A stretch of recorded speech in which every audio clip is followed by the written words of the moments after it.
नमन है उस निर्णय को जो भावना से नहीं धर्म और योग्यता से लिया जाता है। नमन है उस परीक्षा को जो केवल शक्ति नहीं योग्यता को परखती है। और नमन है उस क्षण को जहाँ जीवन का मार्ग एक चुनौती के माध्यम से तय होता है। आज की कथा सीता स्वयंवर की तैयारी की है। नमस्कार मित्रों, आप देख रहे हैं पवित्र पथ, जहाँ कथा है रामायण की। यह कथा प्राचीन परंपरा के प्रमाणित ग्रंथ पर आधारित है और शास्त्रीय मर्यादा के साथ प्रस्तुत की गई है। पिछले एपिसोड में हमने देखा पुष्ट वाटिका का वातावरण, राम और सीता का प्रथम दर्शन और मौन में उत्पन्न हुआ भाव। अब वह समय आ गया है जब इस भावना की परीक्षा होगी।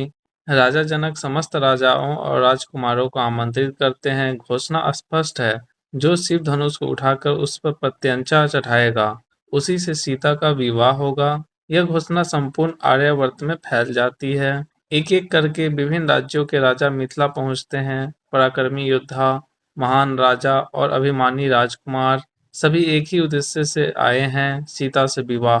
सभा में वैभव, शक्ति और प्रतिस्पर्धा तीनों दिखाई देते हैं। स्वयंवर सभा सजाई जाती है, विशाल मंडप, राजाओं के लिए स्थान और मध्य में रखा हुआ शिव धनुष। धनुष इतना विशाल है कि उसे देखने मात्र से उसकी शक्ति का अनुमान लगाया जा सकता है। यह केवल एक अस्त्र नहीं, परीक्षा का केंद्र है। राजा जनक सभा में बताते हैं, यह धनुष भगवान शिव का है। इसे उठाना ही सामान्य मनुष्य के लिए कठिन है, प्रत्यंचा चढ़ाना तो और भी कठिन है। वे कहते हैं, यह परीक्षा केवल बल की नहीं, योग्यता और धैर्य की भी है। एक एक करके राजा और राजकुमार धनुष उठाने का प्रयास करते हैं।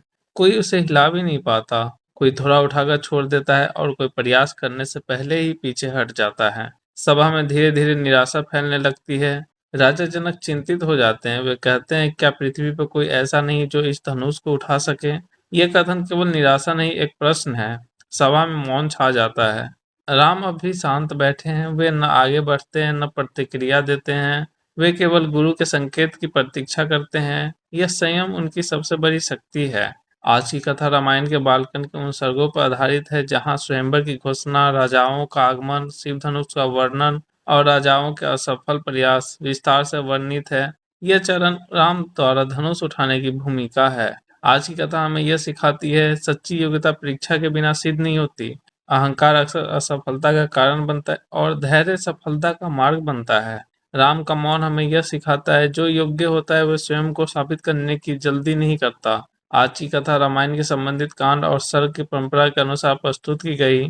पवित्र पथ के साथ जुड़े रहिए। जय श्री राम।